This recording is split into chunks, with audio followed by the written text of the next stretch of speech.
Hello दोस्तों, आज मैं आपको संख्या संबंधित प्रश्न बताऊंगा। सबसे पहले हम जानेंगे कि अंक क्या होते हैं। सबसे इम्पोर्टेंट है इसमें अंक समझना।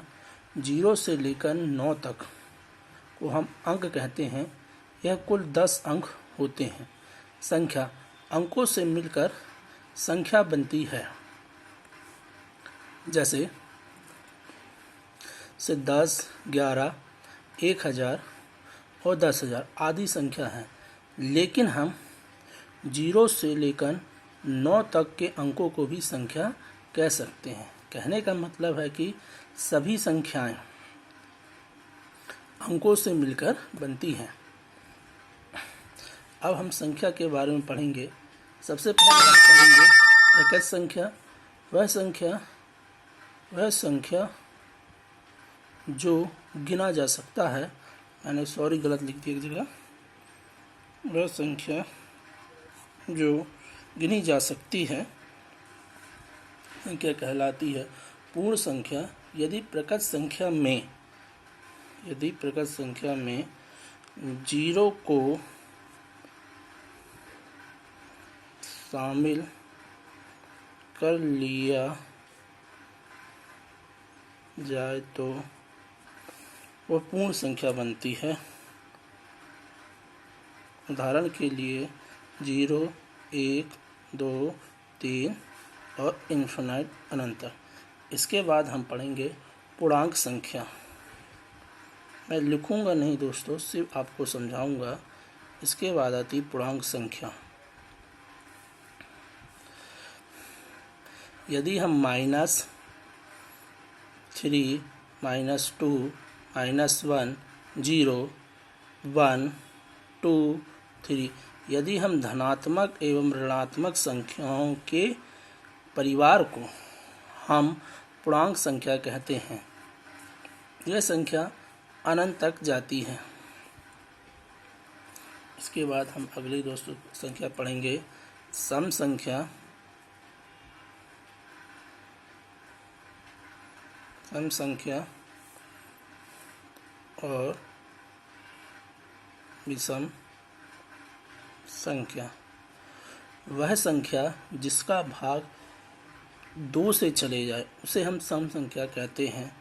जैसे 0, जैसे 2, 4, 6, 8, 10, 144। ये सभी संख्याओं का भाग 2 से लगता है। विषम संख्या वह संख्या जिस संख्या में से 2 का भाग नहीं लगता है विषम संख्या कहलाती है। जैसे 3, 1, 5, 7, 9, 159 ये आदि संख्याएं ही विषम संख्या कहलाएंगी। इसके बाद हम पढ़ेंगे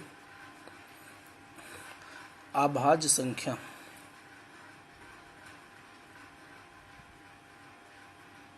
अभाज्य संख्या में हम पढ़ेंगे वह संख्या जिसमें से हम इसकी परिभाषा लिख दें। वह संख्या जो एक एवं स्वयं से जिसका भाग लगता है अभाज्य संख्या कहलाती है। उदाहरण के लिए 2, 3, 5, 7, 11, 13, 17 ये अभाज्य संख्या है। 2 इकलौती ऐसी अभाज्य संख्या है जो कि सिर्फ सम है, बाकी सब विषम संख्या कहलाती हैं।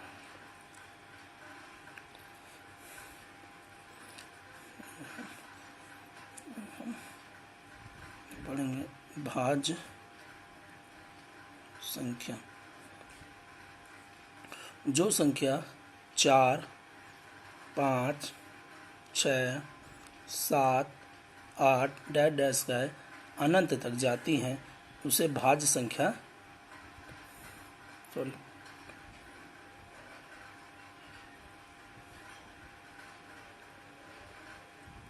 सॉरी तो मिस्टेक हो गया। 4, 6, 8 और अनंत तक इन संख्याओं में यदि हम अभाज्य संख्याओं को निकाल दें तो इसे हम भाज्य संख्या कहेंगे। आता है परिमेय संख्या और अपरिमेय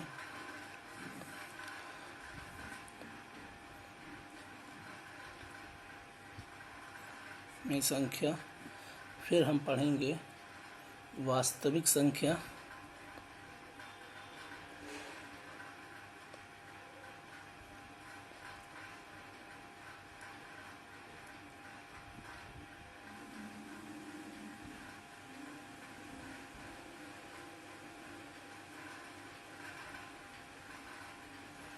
संख्या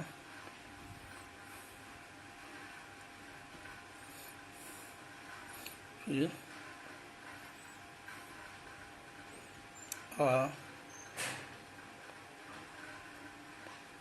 वास्तविक संख्या। सबसे पहले परिमेय संख्या वह संख्या जिसे हम P/Q के रूप में लिखते हैं, जैसे 4/3, 5/4 आदि। ऊपर वाले को हम अंश और नीचे वाले को हम हर कहते हैं। P/Q जैसे ऊपर वाले को अंश और नीचे वाले को हर कहते हैं। इसके बाद आते हैं अपरिमेय संख्या। वह संख्या जिसे हम P/Q के रूप में नहीं लिख पाते हैं, जैसे √3, √5, पाई आदि। वास्तविक संख्या किसे कहते हैं? वास्तविक संख्या किसे कहते हैं? यदि हम परिमेय संख्या और अपरिमेय संख्या इन दोनों को सम्मिलित रूप कर दें तो इसे वास्तविक संख्या कहते हैं। अवास्तविक संख्या वह संख्या जो रूट के अंदर लिखी जाए, जैसे -4, -3,